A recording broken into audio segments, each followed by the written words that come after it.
আজকে আমরা দেখব অফসেট পেপারে ক্যালিওগ্রাফি করা সম্ভব কিনা। সো চলুন শুরু করা যাক। আজকে আমাদের ক্যালিওগ্রাফির জন্য আছে ক্যালিওগ্রাফিক জিনিপ, ক্যালিওগ্রাফিক ডিনিপ আর একটা ফ্লেক্স নিবের ফন্টেন পেন। যে জিনিসটা আমরা এই অফসেট পেপারের উপর ট্রাই করব আর দেখব যে অফসেট পেপারে আসলেও ক্যালিওগ্রাফি করা পসিবল কিনা। কারণ আমরা জানি ক্যালিওগ্রাফি করার জন্য আমাদের দরকার হচ্ছে ফাউন্টেন পেন ফ্রেন্ডলি পেপার। এখন এর জন্য বিভিন্ন টাইপের দামি দামি নোটবুকস আছে, যেগুলো অনেক দামি, রোডিয়া হোক, নেবুলা হোক, যে নোটবুকগুলো আসলে 2000-1500 টাকা বাজেটের একটা 80 পেজের একটা নোটবুকের জন্য 2000-1500 টাকা খরচ করা অতীত, নাকি হচ্ছে আমাদের অফসেট পেপার এই কাজটা করতে পারে। সো এই জিনিসটা নিয়ে আমাদের পুরো ভিডিওটা থাকবে। আজকে ইউজ করবো হচ্ছে ডলারের ইঙ্ক, কোনো ফ্যান্সি ইঙ্ক আমরা ইউজ করবো না, কোনো দামি ইঙ্ক ইউজ করবো না। সো নর্মাল ইঙ্ক দিয়ে আমরা দেখবো যে আমাদের অফসেট পেপারে আমরা কী করতে পারি। কারণ আমি আজকে অফসেট পেপার নিচ্ছি তিনটা, একটা হচ্ছে 70 জিএসএম, একটা হচ্ছে 80 জিএসএম আর একটা 100 জিএসএম। এটা হয়তো এভাবে দেখলে বোঝা যাবে না, বাট আমি যখন এই জিনিসটা ধরি, এই জিনিসটা ধরার পরে ফিল হয় যে হ্যাঁ, এগুলো হচ্ছে একটা থেকে আরেকটা একটু বেশি মোটা। তো আমরা ট্রাই করবো, দেখবো যে আসলে আমরা কোনো সুইট স্পট বের করতে পারি কিনা, বা আমরা আসলে ঠিকমতো কাজ করতে পারি কিনা এই জিনিসটা দিয়ে। সো চলুন শুরু করা যাক। প্রথমে আমরা দেখি হচ্ছে 70 জিএসএম এর উপরে, আর প্রথমে আমি ট্রাই করি হচ্ছে আমার যেই ফ্লেক্স নিবের ফন্টেন পেন আছে এই জিনিসটা। তো আমি দেখি যে এটাতে লেখা যায় কিনা।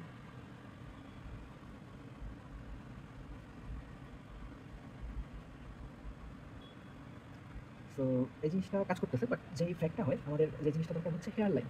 হেয়ার লাইন যদি আমি দেখাই, কাজ করে, করে না যেমন না, কাজ করে, হেয়ার লাইনটা আছে। বাট আমরা যখন ওই যে ফেডেড লাইন, মোটা লাইনটা যখন নেই, তখন ইঙ্ক একটু ফেডেড হয়ে যায়। এই জিনিসটা যেহেতু অফসেট পেপার এইটুকু হবে, কারণ অবশ্যই আমাদের যে ফাউন্টেন পেন ফ্রেন্ডলি পেপারগুলো আছে, এই পেপারগুলো হচ্ছে কোটিং করা থাকে উপরে, অথবা এটার কোয়ালিটি অনেক হাই থাকে, যার কারণে এই ফেডটা হয় না। বাট এটা কাজ চলার মতো 70 জিএসএম এর।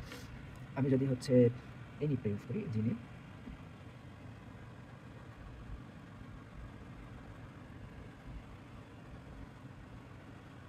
হ্যাঁ, এটাতেও হচ্ছে ঠিকমতোই কাজ করে, খুব একটা সমস্যা হয় না।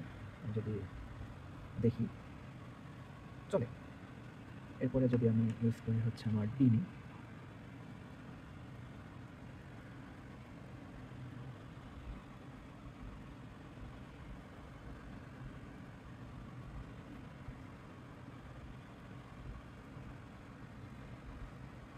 খালি শেষ। আচ্ছা যাই হোক।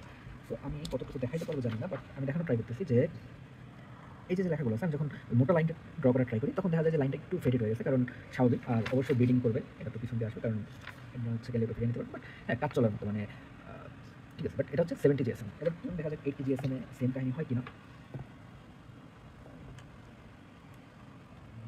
সেমভাবে হচ্ছে আমাদের কাজ করতে হবে।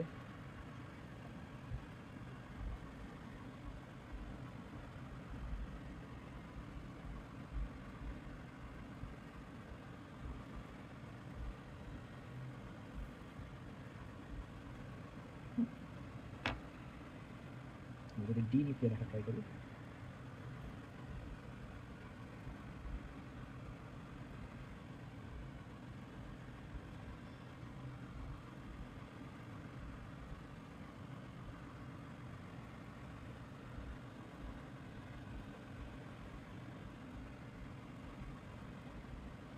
আমি শেষ। এখন আমরা যদি জি নিতে ট্রাই করি,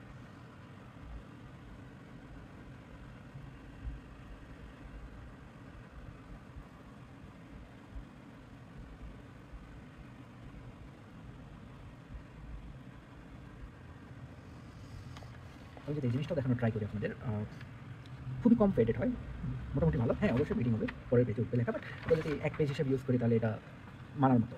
আর আমরা যদি দেখি হেয়ার লাইন ঠিক আছে, আমরা হেয়ার লাইনও পাইতেছি ঠিক মতো হচ্ছে আমরা ক্যালিওগ্রাফির জন্য প্রেশারও দিতে পারতেছি, অ্যান্ড এটা বেশি ভালো হচ্ছে নিতে পারতেছে এখন পর্যন্ত। আমরা দেখি 100 জিএসএম এর জন্য কী করতে পারি আমরা।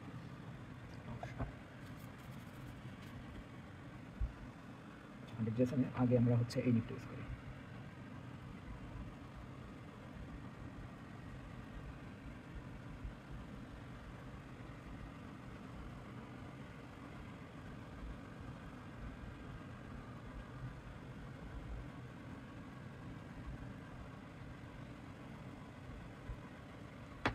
এরপর আমরা হচ্ছে ডিনিব ইউজ করবো।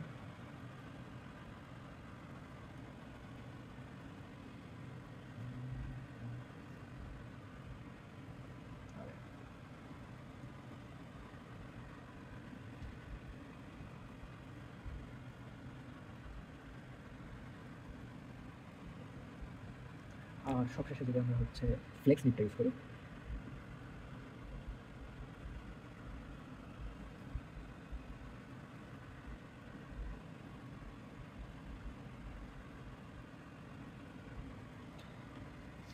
ওকে, সো আমি যদি আমার ফাইনাল ভার্ডিক্টে আসি,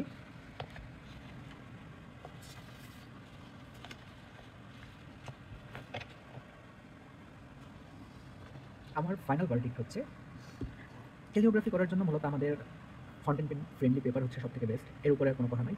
অবশ্যই যদি প্রফেশনাল ক্যালিওগ্রাফি করতে হয় বা দামি কালি ব্যবহার করতে হয়, তাহলে আমি সাজেস্ট করবো যে একটা ফাউন্টেন পেন ফ্রেন্ডলি যে মানে ফাউন্টেন পেন ফ্রেন্ডলি যে পেপারগুলো আছে, পেপারগুলোর দিকে যাওয়ার, যেমন নেবুলা বা রোডিয়া বা লামির নোটবুক আছে, বাট ওগুলো হচ্ছে কম্পারেটিভলি বেশি দামি। যেমন 80 পেজের একটা নোটবুক, এটা হচ্ছে আপনার বাংলাদেশে পারচেস করতে গেলে প্রায় 800, 1000 বা 1200, 1500 টাকা পড়ে যাবে। এক এক কোম্পানির এক এক রেট থাকবে। সো এখানে আপনি বলেছেন 80 পেজ, আর ওইখানে 80 পেজ অফসেট পেপার কিন্তু আপনার সর্বোচ্চ লাগবে হচ্ছে, যদি আপনি লুজ কিনেন, আইদার 160 টাকা, অথবা আপনি যদি আরও কমে পাইতে পারেন 1.5 টাকা করে পিস করতে পারে। তো ফ্যাক্ট হচ্ছে, এখন আমরা আসি যে আমরা আমাদের ফাউন্টেন পেন ফ্রেন্ডলি পেপার যে এটা বাদ, আমরা এখন বলবো যে অফসেট পেপারে কি আসলে ক্যালিওগ্রাফি করা পসিবল কিনা। তো এটার পার্টিকুলার হচ্ছে যে হ্যাঁ, আমরা যে অফসেট পেপারে চাইলে ক্যালিওগ্রাফি করতে পারি, যদি আমরা হচ্ছে নর্মাল ইঙ্ক ইউজ করি বা আমাদের অত টাকা পয়সা নাই। আমাদের একটা সুইট স্পট বের করতে হবে। যেমন 70 জিএসএম দেখলাম, 70 জিএসএম ধরতে পারে, মানে মোটামুটি কাজ চালানোর মতো, বাট 80 জিএসএমটা বেস্ট এই ক্ষেত্রে। বাট 100 জিএসএম আবার একটু বেশি মোটা, তো এটা হচ্ছে কালি বেশি ফেড করে ফেলে। যেমন এখানে হচ্ছে আমরা হেয়ারলাইন যদি একটু স্লোলি আমরা টানি, তাহলে হেয়ারলাইনের পরিবর্তে দেখা যায় যে জিনিসটা মোটা হয়ে যায়, কারণ কালি অনেক বেশি লিক করতে থাকে। সো 100 জিএসএমটা অ্যাভয়েড করা বেটার। আমার মতে 80 জিএসএম ইজ গুড। 70-তে না যাওয়া, 70 বাইরে নিচে যাওয়া যাবে না। 80 জিএসএমটা পারফেক্ট আমার ক্যালিওগ্রাফি করার জন্য। যদিও এটা অপর পেজে হচ্ছে ব্লেডেড হবে, মানে ব্লিড করবে, বাট এটুকু মানতে হবে, এটুকু তো মানতেই হবে যে আমরা এটুকু ব্লিড আমি দেখছি ফাউন্টেন পেন ফ্রেন্ডলি যে পেপারগুলো, সেগুলোতেও অনেক সময় হয়। তো আর আমরা ওগুলোতেও 1 পেজে লিখি, নর্মালি 2 পেজে আমরা লিখতে পারি না। সো আমার ভার্ডিক্ট হচ্ছে যে যদি আমরা এরকম থাকি যে আমরা বিগিনার লেভেলে ফন্টেন মানে কেবল ক্যালিওগ্রাফি শুরু করতে চাইতেছি, তো এই টাইপের ক্ষেত্রে হ্যাঁ, আমরা অফসেট পেপার দিয়ে শুরু করতে পারি, কারণ এত দাম দিয়ে আমাদের আসলে এই নোটবুকগুলো কেনার দরকার নেই। বা ফন্টেন পেন ফ্রেন্ডলি যে পেপার আছে, এগুলো আসলে এত দাম দিয়ে এক একটা 5 টাকা 7 টাকা পেজ করে, ওখানে আমরা 1.5 টাকা 2 টাকা পেজের অফসেট পেপারে শুরু করতে পারি। আর কিন্তু হ্যাঁ, যখন আমরা অনেক দামি কালি ইউজ করা শুরু করবো, যেমন পাইলটের ইরোসিজোটো টাইপের যে কালিগুলো, এই কালিগুলো যখন আমরা ইউজ করা শুরু করবো, তখন দেখা যাবে যে আমাদের এই পেপারগুলো তখন হচ্ছে, এই পেপারগুলো তখন আলটিমেটলি আমাদের এই জিনিসটা ওয়েস্ট হবে। তো এর জন্য আমাদের যেই জিনিসটা করতে হবে সেটা হচ্ছে যে আমরা বিগিনিং লেভেলের জন্য বা মোটামুটি কাজের জন্য আমরা 80 জিএসএম এর অফসেট পেপারে ক্যালিওগ্রাফি করতে পারি, বাট মেইনলি ক্যালিওগ্রাফি করার জন্য আমাদের তো অবশ্যই paper fountain pen friendly paper লাগবে। এর জন্য আমার কিছু ট্রিক্স বা টিপস আছে। যেমন ব্র্যাকের এবারের যে ডায়েরি ছিল, এই ডায়েরিটা হচ্ছে আমাদের মানে এটা হচ্ছে ফাউন্টেন পেন ফ্রেন্ডলি পেপার দিয়ে বানাইছে। তো আপনি চাইলে এরকম কিছু ফ্রি ডায়েরি যদি কারো কাছ থেকে পারেন, কালেক্ট করে ট্রাই করতে পারেন। বা হচ্ছে অনেক সময় কম দামে নীল ক্ষেত্রে ওইদিকে হচ্ছে এরকম প্যাড পাওয়া যায়, প্যাডগুলো অনেকটা ফাউন্টেন পেন ফ্রেন্ডলি পেপারের মতো বিহেভ করে। সো এই প্যাডেও হচ্ছে যে বেশ ভালো মতো হচ্ছে ক্যালিওগ্রাফি করা যায়। তো এই জিনিসটা হচ্ছে বেটার। তো এটা হচ্ছে মানে সস্তায় যদি আমরা হচ্ছে এই ফিল্ড পাইতে চাই এটা।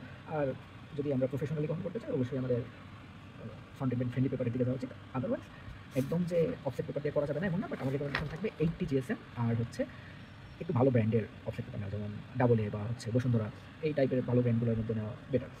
তো এই ছিল আজকে আমার party. Thank you very much video এই পর্যন্ত দেখার জন্য। ভালো থাকবেন।